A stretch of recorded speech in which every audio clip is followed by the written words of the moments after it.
Okay, this is going to be a step-by-step video for the venipuncture process. So the first thing you want to do is gather your supplies. So we have our gloves, we have our tourniquet, we have our Vacutainer, our butterfly needle, our ChloraPrep, we have our gauze, our Band-Aid. For hand hygiene, we're going to use Purell, and then we have our lab tube and our lab labels at the bedside. So you want to make sure that you prepare your patient for the procedure, including education and any pain measures that they want. The next step is to perform hand hygiene.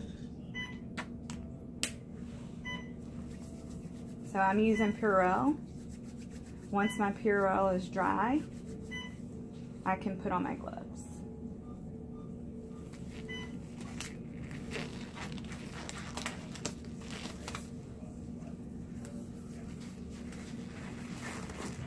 Then I'll prepare my supplies. So we're going to open up our Vacutainer, our butterfly needle,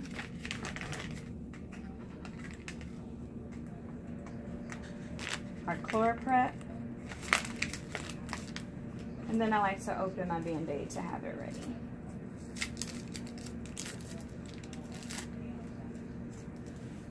The next step is to tie your tourniquet.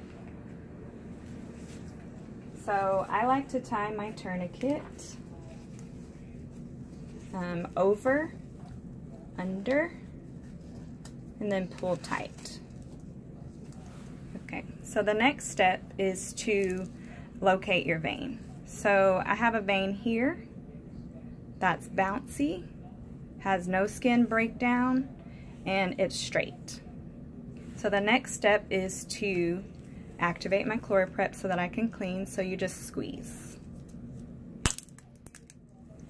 And then I'm going to clean. We're going to clean for 30 seconds directly over where you're going to puncture the vein, and then you're going to let it dry for 30 seconds. I'm going to make sure that I have my needle and my Vacutainer, so I like to connect it before I start. And then we want to make sure that we have our triangle up to the top, so it's straight sticking up, and then we want to make sure that our bevel is up. So I have my bevel up. And then the next step, I just hold the wings there, and then we're going to go directly in right on top of my vein.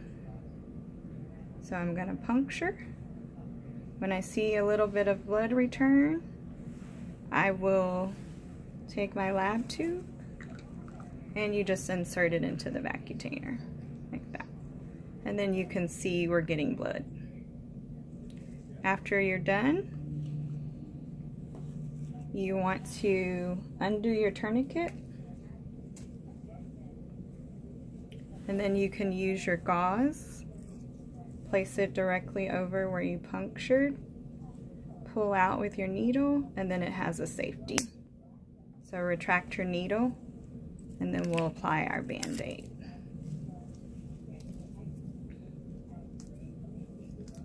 And then you want to make sure that you always label your labs at the bedside. Verify the patient's first name and date of birth.